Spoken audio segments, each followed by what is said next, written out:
promise you, almost every YouTuber has been there, possibly more than once. You spent so much time on building your YouTube channel, coming up with content ideas, getting comfy in front of the camera and promoting your videos, but you're just not seeing the ROI for all of that hard work.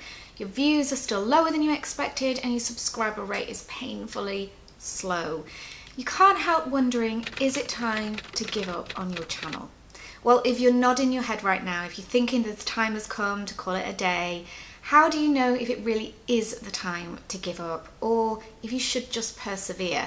Well, stay tuned for 3 surefire signs that it's time to move on, and some advice on what to do if it isn't. Sign 1 that it might be time to give up is if you have a solid plan B for your content. So you know how important content is. That's why you started your YouTube channel in the first place. So if you're ready to give up on video, then you'll need to have a solid plan B in place. Be warned, creating a weekly blog or podcast isn't going to be any easier or involve any less effort than creating a weekly video, unless you're 100% certain that you've picked the wrong form of content in video and that actually you would be far happier working on a blog.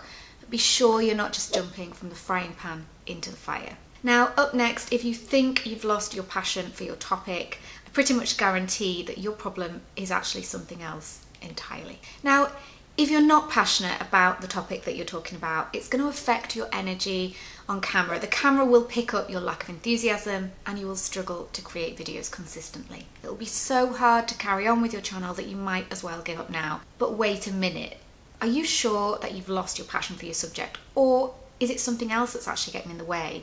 Is it possible that your worries about your lack of growth have put a dampener on things? Are you perhaps suffering from a crisis of confidence rather than a lack of passion? If you think that could be the case, try to remember why you started your channel in the first place. Remember how much you enjoyed researching, talking about your topic and sharing your views with your audience in the early days. Remember that you chose your subject because you knew that it would bring new leads to your business. And above all, remember that growing a successful YouTube channel doesn't happen overnight, so keep the faith and don't let the data get you down. Now, the third sign that it might be time to just give up on your YouTube channel is if you're just not willing to keep upping your game. Using YouTube to grow your business is really effective, but as you're finding out, it isn't easy. To achieve success with your channel, you have to be prepared to up your game. You have to think about how you can constantly improve your scripts, the way you record, the way you promote and repurpose your content. With every video they release, your competitors are only getting better. You have to make sure that you're doing the same. So if you're not willing to keep refining, keep improving, continually upping your game, it's either time to give up or it might be time to enlist some help. But if you're not quite ready to give up on your channel and all of the hard work that you've put in so far, but you're not sure how to up your game or how to make things easier, I would love to help. Check the link below in the description to find out how hot content can breathe new life into your ailing YouTube channel.